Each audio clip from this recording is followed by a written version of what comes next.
매주 은혜로운 찬양. 이분들은요 토요일도 와서 이 일을 위해서 연습을 합니다. 리허설을 다 해서 준비해서 하는데 첫 주보다는 시간이 갈수록 더 잘하시는 것 같아요. 한번 제가 마지막 주에 박수를 해드리려고 했는데 한번 박수로 경하십시다. 배우자들 모두 감사합니다. 네, 고맙습니다. 오늘은 대림절 세 번째 주일이며 총회가 정한 성서주일입니다. 대림절을 시작하면서 여러분들에게 대림절, 성탄절, 주현절의 의미를 간략하게 설명한 유인물을 내어드렸습니다. 한 장짜리 유인물 아마 다 읽어보셨을 것입니다. 특히 대림절에는 6세기, 7세기 경부터 성탄목을 이렇게 우리가 성탄목을 해놓듯이 성탄목을 장식을 하는 전통이 생겨났는데 몇 년 전에 아마 제가 그 장식품들 한번 단 적이 있습니다. 사과, 장미, 양초, 빵 네 가지를 다는데 그 중에서도 빵은 생명의 양식으로 오신 예수 그리스도를 의미한다. 그렇게 의미를 수놓은 것을 아마 여러분 읽어보셨을 것입니다. 아마 못 읽어보신 분들은 다시 한번 집에 가셔서 읽어보시기를 바랍니다. 예수님께서는 여러분 이 땅에 생명의 빵으로, 생명의 떡으로, 생명의 말씀으로, 생명의 양식으로 오셨습니다. 오병이어의 기적을 베푸셨던 예수님께서 그 의미를 설명하시는 가운데 요한복음 6장 48절 말씀 보시면 내가 곧 생명의 떡이니라 그렇게 말씀하셨습니다. 그리고 6장 51절 말씀 보시면 나는 하늘에서 내려온 살아있는 떡이니 사람이 이 떡을 먹으면 영생하리라 그렇게 말씀해 주셨습니다. 여러분 예수님께서 왜 하늘에서 이 땅으로 내려오셨습니까? 금방 말씀드린 것처럼 우리에게 영생을 주시기 위해서. 그런데 이 영생을요 예수님께서 마지막 십자가 앞에 놓으시고 기도하셨던 중보 기도가 요한복음 17장 아닙니까? 그 요한복음 17장 3절에 보시면 이렇게 기도하셨습니다. 영생은 곧 유일하신 참 하나님과 그가 보내신 자 예수 그리스도를 아는 것인디이다. 아니 내 떡을 먹으면 영생하리라 그랬는데 또 여기서는 예수 그리스도 참 하나님과 예수 그리스도를 아는 것이 영생이라고 그렇게 지금 말씀하고 계십니다. 그러면 도대체 어떻게 하면 우리가 하나님과 예수님을 알 수가 있겠습니까? 성경에 보시면 하나님에 대한 묘사가 참 많이 있습니다. 여러분들 잘 아시는 대로 전지전능하시다, 거룩하시다, 영원하시다 등등의 하나님에 대한 표현들이 있습니다. 그 많은 표현들 중에서 오늘 특별히 본문 1절 말씀에 뭐라고 하십니까? 태초에 말씀이 계시니라. 이 말씀이 하나님과 함께 계셨으니 이 말씀은 곧 하나님이시니라.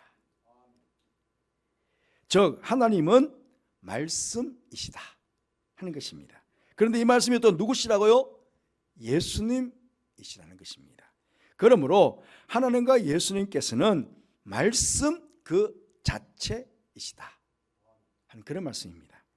특별히 말씀이신 예수님께서 이 땅에 육신을 입고 오셨습니다. 요한복음 1장 14절 말씀 보시면 말씀이 육신이 되어 우리 가운데 거하심에 우리가 그 영광을 보니 아버지의 독생자의 영광이요 은혜와 진리가 충만하더라 그렇게 지금 예수님을 소개해 주고 있습니다. 오늘 성수주일 아닙니까? 성수주일 오늘 여러분과 함께 이 말씀이신 예수님에 대해서 말씀을 나누려고 합니다. 그러면 왜 예수님께서 말씀이신가 하는 것입니다. 여러분 우리가 지금 다 말을 하고 있습니다. 말의 1차적인 기능이 무엇입니까? 여러 가지로 설명할 수 있겠지만은 제가 이거를요 여러분 어떻게 설명하겠습니까? 여기에 금빛 나고요 요걸 치면 종이 되고요 제가 지금 설명을 해드려야 되잖아요. 뭔가를 설명하기 위해서도 이 말이 필요하고요. 여러분 제 마음에 품고 있는 생각을 아십니까? 모르시죠? 그 제 마음에 품고 있는 생각도 여러분에게 설명해 주기 위해서 이 말이 필요합니다. 그 누군가에게 설명하고 전달하기 위해서 이 말이 필요한 것이죠.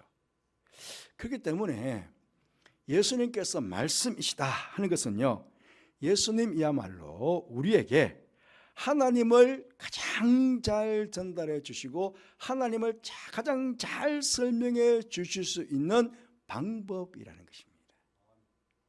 요한복음 1장 18절 말씀 보시면, 본래 하나님을 본 사람이 없으되 아버지 품속에 있는 독생하신 하나님이 나타내셨느니라, 그렇게 말씀하고 있습니다. 이 말씀처럼 이 땅에서 하나님을 직접 본 사람은 아무도 없습니다. 하나님 보셨습니까? 아무도 못 봤습니다. 이 말씀을 바꿔 말하면 우리 가운데 여러분 하나님이 이런 분이십니다 라고 충분히 이해시킬 만큼 하나님을 잘 묘사해주고 설명해 줄 사람은 우리 가운데 아무도 없다는 것입니다. 하나님이 누구신가를 이 땅에 있는 사람 중에 어느 누구도 제대로 이해하거나 알지 못하기 때문에 예수님께서 친히 육신을 입고 이 땅에 오셔서 하나님께서 누구신지를 잘 설명하고 가르치고 알려주시기 위해서 이 땅에 오셨다 하는 것입니다. 그렇기 때문에 우리가 이 성경 말씀을 통해 예수님께서 이 땅에 오셔서 하셨던 말씀, 또 하셨던 행위들, 그런 것들을 살펴보면 우리는 예수님과 하나님께서 누구신가를 잘 알 수가 있는 것입니다. 예를 들어보면요, 지금 요한복음 1장에 대한 설명을 제가 쭉 했는데요, 당장 2장에 넘어가시면 요한복음 2장에는 예수님께서 가나 혼인잔치에 어머니 마리아와 함께 초대를 받아 가셨는데 그만 잔치에서 가장 중요한 포도주가 떨어졌습니다. 그 잔치집에 큰 어려움이 생긴 것입니다. 그때 예수님께서 물이 포도주로 변하는 표적을 행하셔서 그 집의 문제를 해결해 주셨습니다. 그렇습니다. 이것이 바로 우리를 향하신 하나님의 마음입니다. 우리 안에 문제와 어려움이 생겼을 때 기꺼이 하나님께서 그 문제를 해결해 주시는 분이고, 문제가 생겼을 때는 염려와 근심이 가득하잖아요. 그런데 문제를 해결해 주심으로 우리에게 가운데 참 기쁨을 허락해 주시는 분, 바로 그분이 우리가 믿는 하나님이시다 하는 것입니다. 요한복음 8장에 가보시면은 예수님께서 음행 중에 잡혀온 여인을 용서해 주시는 장면이 나옵니다. 이것이 바로 우리를 향하신 하나님의 마음이라는 것입니다. 음행한 여인을 향해 세상 사람들은 정죄하고 비판하고 저주했습니다. 하지만 하나님께서는요, 우리를 정죄하고 저주하시는 분이 아니라 오히려 우리의 죄를 용서해 주시고 참고 인내하시며 회개에 합당한 열매를 맺고 거룩한 백성이 되기를 원하신다는 것입니다. 그 누구시라고? 그게 바로 하나님이시라는 겁니다. 예수님께서 수많은 병든 자들을 고치시고 귀신 들린 자들에게서 귀신을 내어 쫓아 주셨습니다. 그때마다 항상 먼저 따라오는 말씀이 있습니다. 예수님께서 불쌍히 여기시사, 민망히 여기시사 그 병자를 고쳐주셨고 그 안에 있는 악한 악귀들을 물리쳐 주셨습니다.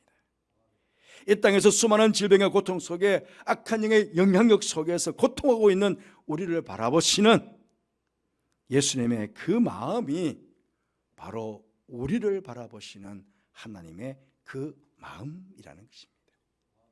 요한복음 21장에 보시면 3년 동안 예수님을 따라다녔던 제자들이 예수님께서 십자가를 지시자 모두 다 예수님을 버리고 도망을 갔습니다.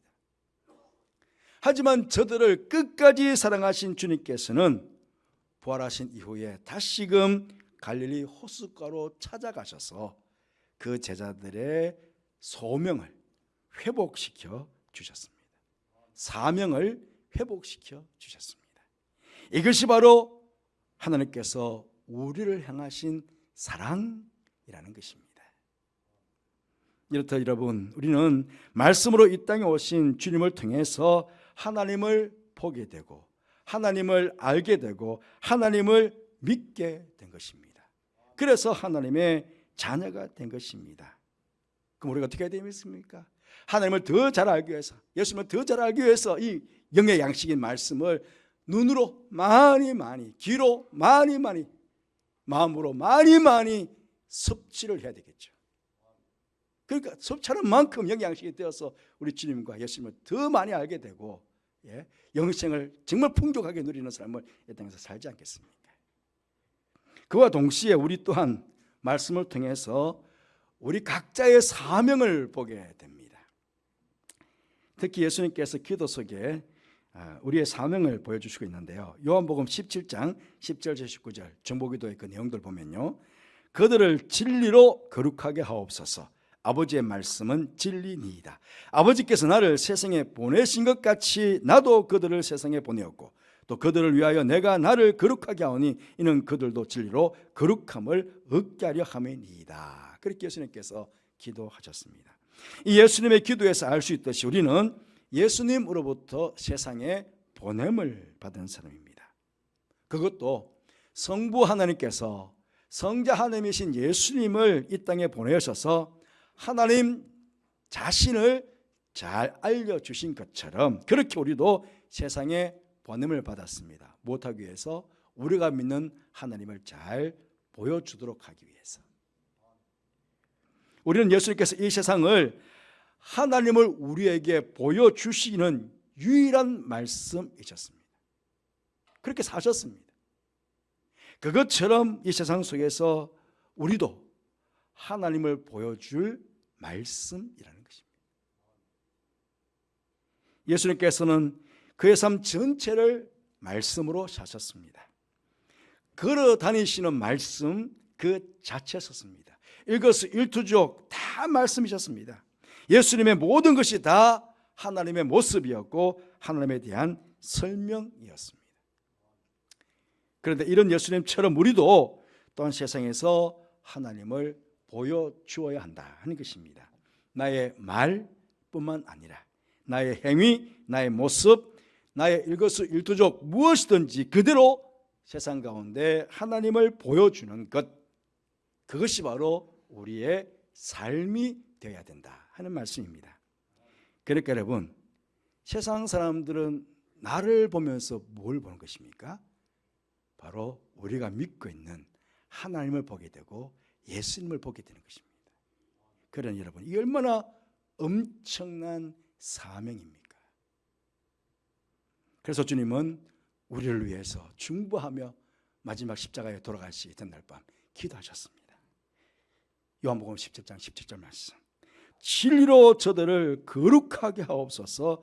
아버지의 말씀은 진리입니다. 디모데전서 4장 5절에도 이렇게 말씀하셨죠. 하나님의 말씀과 기도로 거룩하여집니다. 여러분, 이미 우리는 하나님과 예수님을 알고 믿어 영생을 선물로 받은 하나님의 자녀이고 하나님의 백성입니다. 그러하기에 거룩하신 예수님께서 이 땅에 오셔서 말씀 자체로 사시면서 하나님을 세상 가운데 잘 나타내신 것처럼 우리 또한 영생을 얻은 하나님의 자녀들로서 더욱더 하나님의 말씀과 기도로 거룩해져야 합니다. 말씀과 기도로 거룩해지기 위해서 더 애쓰고 더 노력해야 됩니다. 그렇게 해서 세상 가운데 하나님께 예수님을 보여주며 증거하며 그렇게 살아가는 성도의 참 모습이 우리 가운데 있어야 하는 것입니다. 그렇게 되기 위해서 결단하며 기도하는 그런 시간이 되었으면 좋겠습니다.